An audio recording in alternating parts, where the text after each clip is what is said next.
Jackpot talaga ang Lakers dito kay Max Christie. Butata ang inabot ng kalaban, nagpaulan pa ng 3 points. Pero kung bago ka pa lang sa aking channel mga idol, ay huwag kakalimutan na mag-like at subscribe for more NBA updates. Maraming salamat po. Para sa ating unang balita mga idol ay patungkol dito kay Max Christie. Kahapon nga po sa laban ng Lakers at Portland, ang isa sa naging dahilan kaya po nakuha ng Lakers ang panalo ay dahil dito kay Max Christie. Napakaganda nga po ng nilaro nito sa opensa at depensa. Sa katunayan nga po mga idol, sa laban nila sa Blazers ay gumawa ito ng kanyang career high sa puntos. Nagtala nga po ito ng 28 points at may 5 3-point shot.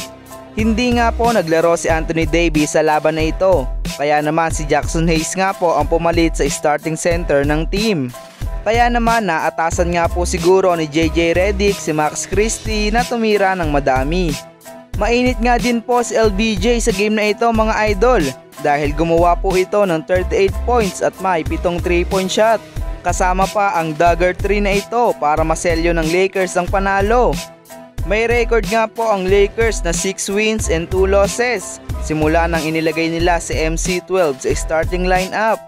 Kaya naman tara na't silipin natin ang iilang highlights niya sa game na ito. Nice fake by Max Christie. Easy 2 points nga po yan para sa kanya. Catch and shoot naman po ang ginawa niya dito mula sa pasa ni Austin Reeves.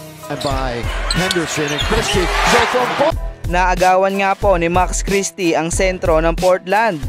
Kaya naman nice defense nga po yan para sa kanya. Ang ganda ng pasa ni LBJ para sa bukas sa ilalim na si MC12. And one play nga po yan.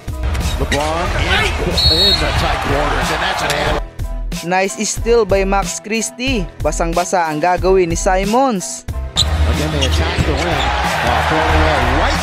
Butata naman po ang inabot ng Blazers guard. Nice defense by MC12. Ang ganda naman po ng cut niya dito para mahanap siya ni LBJ. Ang ganda naman po ng depensa ng kalaban niya dito. Pero pasok pa nga din ang 3 points. Ayan nga po mga idol ang iilan sa highlights ng batang ito. Kayo ba mga idol, anong masasabi niyo sa video na ito? I-comment lang yan sa baba at ating babasahin. Paki-like and subscribe po mga idol. Maraming salamat po.